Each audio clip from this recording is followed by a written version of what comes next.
Hi guys, అందరూ ఎలా ఉన్నారు? This is Sravani Pradeep. Welcome back to my channel Sravani vlogs. ఈరోజు మేము కోటి శివలింగాలకి వెళ్ళబోతున్నాము.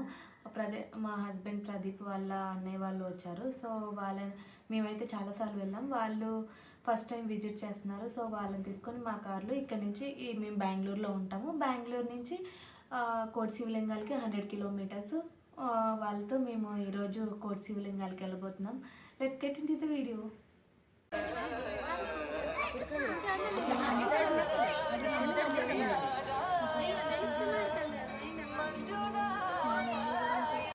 స్టార్టింగ్ నుంచి ఇంటి దగ్గర నుంచి వీడియో అయితే కంటిన్యూ చేయలేదు. ఇక్కడైతే మేము మిడిల్లో ఆగాము బాబుకి ఫుడ్ తినిపిద్దామని. సో మేము కూడా లైట్గా అట్లా ఇంటి దగ్గర నుంచి పులిహోర చేసుకొని వెళ్ళాము. అది లైట్గా తింటున్నాము. సో ఇంకా మళ్ళీ కంటిన్యూ అయిపోయాము గుడికి. ఆల్రెడీ ఇంట్రడక్షన్లో చెప్పినట్టు మేము బెంగళూరులో ఉంటాం. బెంగళూరు నుంచి 100 కిలోమీటర్స్ డిస్టెన్స్లో ఈ కోటి శివలింగ టెంపుల్ ఉంటుంది. ఆల్రెడీ చాలామంది మంజునాథ సినిమాలో చూసే ఉంటారు ఈ టెంపుల్ ఎలా ఉంటుంది అని చెప్పేసి. బెంగళూరుకి వస్తే మటుకు కొంచెం లాంగ్ డిస్టెన్స్ అని కాకుండా ఇక్కడ శివయ్య అంటే ఇష్టం ఉన్న వాళ్ళు మస్ట్ విజిట్ చేయాల్సిన ప్లేస్ అని నేను సజెస్ట్ చేస్తాను. బట్ చాలా హ్యాపీగా, చాలా పీస్ఫుల్గా ఉంటుంది ఈ టెంపుల్ అయితే. చాలా చాలా చాలా అందంగా ఉంది ఈ టెంపుల్. ఇక్కడ చూసిన శివయ్యే, ఎటు చూసిన శివయ్యే. చిన్న శివలింగం నుంచి పెద్ద శివలింగం వరకు అన్ని శివలింగాలు ఉన్నాయి. చాలా బాగుంటుంది. మస్ట్ విజిట్ చేయండి.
ఎలా చూడు డాడీ చూస్తా చూడు డాడీ డాడీ డాడీ డాడీ